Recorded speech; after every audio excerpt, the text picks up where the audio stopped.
दोस्तों, आज की कहानी जो हम आपके लिए लेकर आए हैं वो कुछ ज़्यादा ही डार्क होने वाली है, तो ज़रा संभल कर देखिएगा। कहानी की शुरुआत में हम एक घर के अंदर का सीन देखते हैं जहां एक लड़की को चेन से बांध कर रखा हुआ है। इतने में वहां पर एक एजेड आदमी आता है जिसके हाथ में एक लड़की है। वो उसे ज़बरदस्ती घसीट कर अंदर ले जा रहा था। वो चिल्ला रही थी, खुद की जान की भीख मांग रही थी, लेकिन कोई फायदा नहीं होता। उसके अंदर जाने के कुछ ही देर बाद हम एक चीख सुनते हैं और एकदम अंधेरा छा जाता है। कुछ इस तरह से इस कहानी का इंट्रो था। अब उस आदमी ने उस लड़की के साथ क्या किया ये आपको आगे पता चलेगा। अब आते हैं मेन कहानी पर, जहां हम एक परिवार को देखते हैं जिसमें 3 लोग हैं, हस्बैंड जॉनी, वाइफ जूलिया और बेटा टिम। आज ये लोग मूवी देखने के लिए जा रहे हैं, लग रहा है पुष्पा 2 देखने जा रहे हैं। लेकिन बीच रास्ते में जॉनी को कुछ काम पड़ जाता है, तो वो इन दोनों को थिएटर के बाहर छोड़ देता है और अपना ख्याल रखने को कहकर वहां से चला जाता है। जिसके बाद ये लोग अंदर चले जाते हैं। अब जब 3 घंटे बाद ये वापस आते हैं तो जूलिया ने एक कैब बुक करी थी जो कि बाहर उसका इंतजार कर रही है, जिसमें वो जाकर बैठ जाती है। टिम को आज की मूवी काफी पसंद आई थी, इसीलिए वो अपनी मॉम से उसी के बारे में बात करे जा रहा है। वो भी उससे काफी सारे बातें करती है। इस बीच उसे पता ही नहीं चलता कि वो दूसरे रास्ते पर आ गए। जब वो इस चीज को नोटिस करते हैं तब तक बहुत देर हो चुकी थी।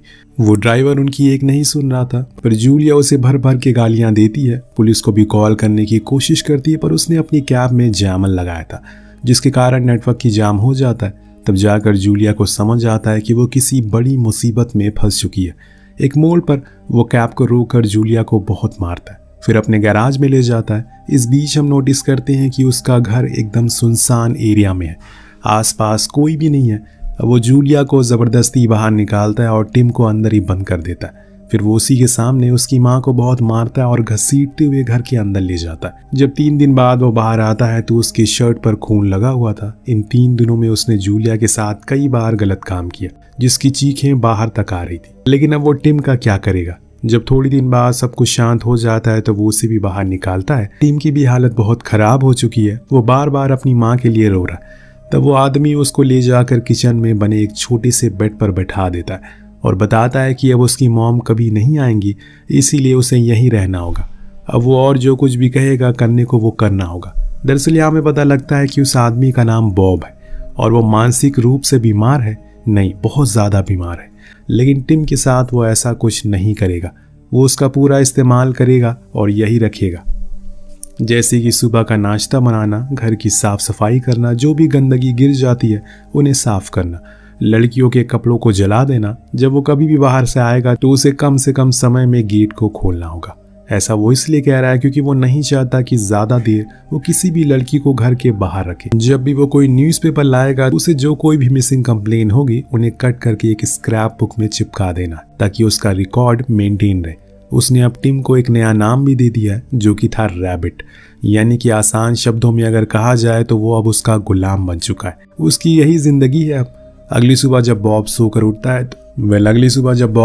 उठता है तो रैबिट उसके लिए नाश्ता लाता है, जिसको खाने के बाद बॉब उससे कहता है कि आज के न्यूज़पेपर में तुम्हारी और तुम्हारी मॉम की मिसिंग कंप्लेन छपी है और इसीलिए इसको सही तरीके से काट करके स्क्रैप बुक में चिपका दो। उसके जाने के बाद रैबिट उसके बचे हुए खाने को चाट कर खाता है, क्योंकि उसने 2 दिन से कुछ नहीं खाया था। लेकिन उसको ऐसी जिंदगी नहीं जीनी है, इसीलिए वो सही मौका देकर घर की छत से भागने की कोशिश करता है। पर जब वो बाहर आता है तो देखता है कि वहां पर पहले से बॉब मौजूद है, जो उसे ऊपर पत्थर मारने लगता है। लेकिन रैबिट बार बार चिल्लाता है ताकि कोई उसकी चीख को सुन ले, लेकिन यह मुमकिन नहीं होता क्योंकि वो घर खेतों के बीच में था। तभी बॉब एक जोरदार पत्थर मारता है जिससे वो वहीं बेहोश हो जाता है। जिसके अगले सीन में हम एक लंबी चेन को देखते हैं जो कि अब रैबिट के पैरों में बंधी है, इसीलिए इस कहानी का नाम चेन है, ताकि वो अब कहीं भी भाग ना सके। उसी दिन बॉब एक दूसरी लड़की को लेकर आता है जिसको वो बहुत ही बेरहमी से मारता पीटता है। दिन रैबिट उसके खून के धब्बों को साफ करता है। ये एक 9 साल का बच्चा कर रहा है। जी हाँ, ये सच है। इसी को दिमागी हालत से हिला हुआ बंदा कहते हैं, जो कि बॉब है। कुछ दिन बीत जाने के बाद बॉब उसको चॉकलेट देता है खाने के लिए, क्योंकि वो उसके बताए हुए सभी कामों को बड़ी ही समझदारी के साथ कर रहा था। देखते ही देखते दोस्तों समय इतनी जल्दी बीत जाता है। अब रैबिट 20 साल का हो गया। बॉब भी बूढ़ा हो चुका है, लेकिन उसने ये काम अभी भी नहीं छोड़ा और ना ही आज तक वो किसी की नज़र में आए, जो कि बहुत ही अचंभित करने वाली बात है। ऐसे ही एक दिन जब वो अपनी कैब में था तो उसके पीछे एक बाप और बेटा बैठे थे जो अपने बेटी को बहुत बुरा भला कह रहा था। यहाँ तक कि वो उसे एक थप्पड़ भी जड़ देता है, जो देखकर बॉब अपना फ्लैशबैक ट्रिगर होता है, क्योंकि उसके डैड भी उसे बचपन में बहुत मारते थे, सिर्फ उसे नहीं बल्कि उसकी मॉम और उसके भाई को भी। शायद यही कारण है कि वो आज ऐसा बन गया। अब घर आने पर वो रैबिट को एनाटॉमी की बुक देता है और कहता है कि तुम्हें अब पढ़ना होगा, क्योंकि मैं नहीं चाहता कि तुम भी मेरे डैड की तरह बनो, इसीलिए अच्छे से पढ़ो, क्योंकि ये दुनिया सिर्फ पढ़े लिखे लोगों को इज्जत देती है। फिर तुम किसी लड़की को लेकर घर आना। तो रैबिट कहता है कि वो उसकी तरह किसी लड़की को लाकर नहीं मारेगा। तो ये सुनकर बॉब को बहुत बुरा लगता है, इसीलिए वो उसे बहुत मारता है और देन रैबिट को उसके डैड की फोटो दिखाता है। और फिर रैबिट को उसके डैड की फोटो दिखाता है जिसमें एक लेडी और बच्चा था, यानी कि उन्होंने दूसरी शादी कर ली। असल में दोस्तों वो रैबिट को अंदर से तोड़ना चाहता है ताकि वो भी उसी की तरह एक खूनी बन जाए। उसके इस काम को आगे बढ़ाएगा। धीरे धीरे समय के साथ साथ जैसे जैसे रैबिट की उम्र बढ़ रही है, वो वहाँ के कामों को और बारीकी से समझने लगा, उन्हें सही ढंग से करने लगा। इसीलिए बॉब को भी उस पर और कहीं ज़्यादा भरोसा होने लगा। लेकिन उसने अभी भी उसके पैरों की वो जंजीरों को नहीं हटाया, बस थोड़ा फासला बढ़ा दिया ताकि वो घर के और थोड़ी दूरी तक सफाई कर सके। और अब वो उस किताब को भी पढ़ने लगा है जिस दौरान हर रात बॉब उसे कुछ ना कुछ सवाल करता है उस किताब से रिलेटेड, जिसका जवाब उसको देना पड़ता है। कुछ इस तरह से दिन और रात कट रहे हैं। लेकिन एक दिन हम देखते हैं कि बॉब एक लड़की को लेकर आए जो किसी तरह करके उसके चंगुल से रिहा हो जाती है और जाकर रैबिट से मदद मांगने लगती है, पर उसने अगर ऐसा किया तो वो उसे भी मार देगा, इसीलिए वो उसकी मदद नहीं करता। इसके कुछ ही देर बाद बॉब उसको भी मारकर ख़त्म कर देता है। इसके बाद जब बॉब सोने के लिए जाता है तो रैबिट को किसी की रोने की आवाज़ आती है। वो उसे चेक करने जाता है कि सुनसान घर में कौन रो रहा है, पर ये तो बॉब रो रहा था, पर नींद में। असल में उसे अपने बचपन के वो दिन याद आ रहे हैं सपनों में, जब उसके डैड नशे की हालत में घर में आया करते थे और उसे और उसकी मॉम को बहुत ही बेरहमी से मारा पीटा करते थे। ये सिलसिला यही नहीं रुकता था, वो तो कई बार तो उसकी मॉम को दूसरों के घर ले जाकर छोड़ देते थे। यही सब देखकर बॉब बड़ा हुआ, जिस चीज़ का असर आज उसके दिमाग पर इस हद तक चढ़ चुका है।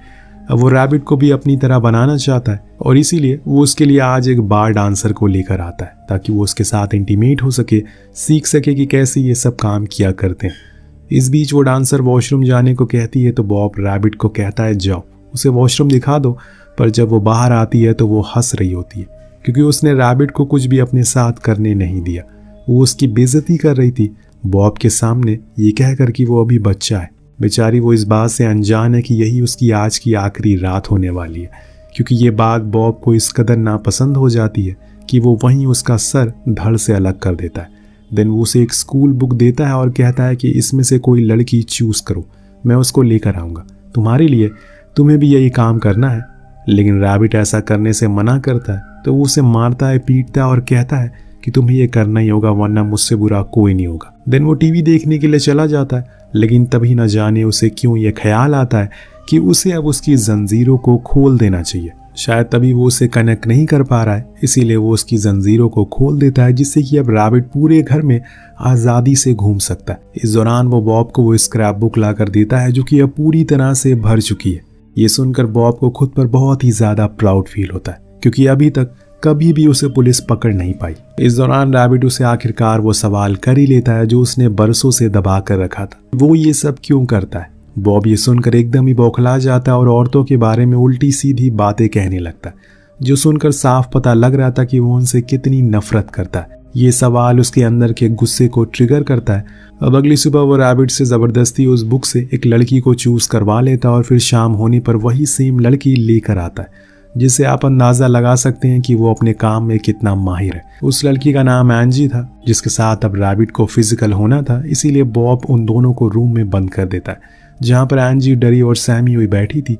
वो उसे कहती है कि प्लीज़ उसे जाने दो, भले ही उसके साथ उसे जो भी करना है वो कर ले। तो रैबिट उसे बताता है कि अगर वो कुछ ना भी करे तब भी बॉब उसे मार देगा, उसके हाथ में कुछ भी नहीं है। यहाँ पर एंजी भी समझ गई थी कि वो भी उसी तरह यहाँ पर बंद है, इसीलिए वो उसे कहती है कि हम दोनों यहाँ से बाहर निकल सकते हैं, बस साथ रहना होगा। वहीं बाहर बैठा बॉब इस इंतज़ार में था कि कब एंजी चिल्लाएगी, लेकिन ऐसा होता ही नहीं है। वो अंदर चला जाता है, इतने में रैबिट एंजी को चाकू घोंप देता है और उसका मुंह बंद करके बेसमेंट में ले जाता है और फिर बाहर आकर बॉब से कहता है कि अब उसको शिकार पर जाना है। जी हाँ दोस्तों, उसने एंजी को मार दिया। ये सुनकर बॉब बहुत खुश होता है क्योंकि यही तो वो चाहता था और इसीलिए वो उसे एक सूट देता है और एक नई चेयर ला कर रख देता है ताकि अब वो भी उसके साथ बैठकर टीवी देख सके। जब सुबह रैबिट को सूट पहनकर बाहर आता है तो बॉब उसे देखकर बहुत खुश था। उसे अपने साथ शहर घुमाने ले जाता है।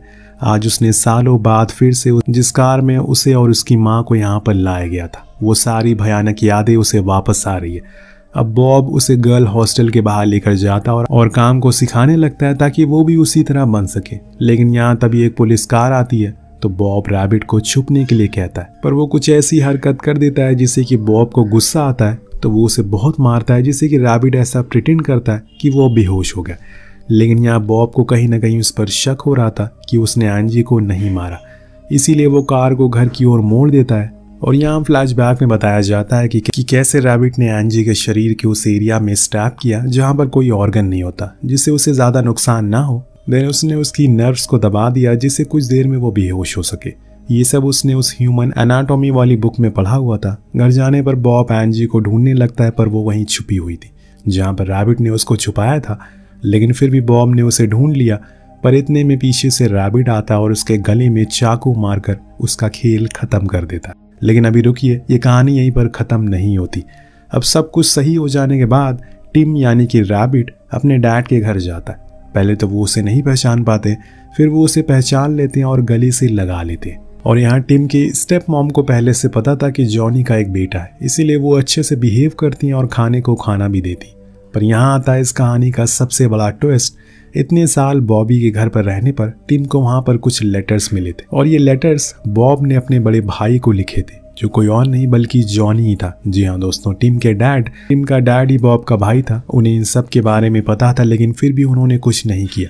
जब उन्हें इस चीज़ के बारे में पता लगा तो वो बहुत घबरा जाता और अपनी ही बीवी को मारने लगता है। लेकिन अब टिम मौका नहीं छोड़ने वाला था, क्योंकि जॉनी ही था जिसकी वजह से उस दिन उसकी मॉम ने कैब ली थी, क्योंकि उन्होंने उसे उसी से आने के लिए कहा था, वरना वो तो बस से आ रही थी। अगर जॉनी अपनी वाइफ को मारने वाला होता है कि तभी टिम को वो सब याद आने लगता है जो उसने पिछले 20 सालों से झेला है। और इतने में पीछे से टिम आकर उसके सर पर वार करता है, जिससे वो वहीं मारा जाता है। ये सब उसकी स्टेप मॉम देख रही थी। उन्हें भी अपने हस्बैंड की सच्चाई पता चल चुकी है, इसीलिए वो टिम को यहाँ से चले जाने को कहती है और खुद पुलिस को कॉल करके एक झूठी गवाही देती है कि उसके हस्बैंड का किसी ने खून कर दिया।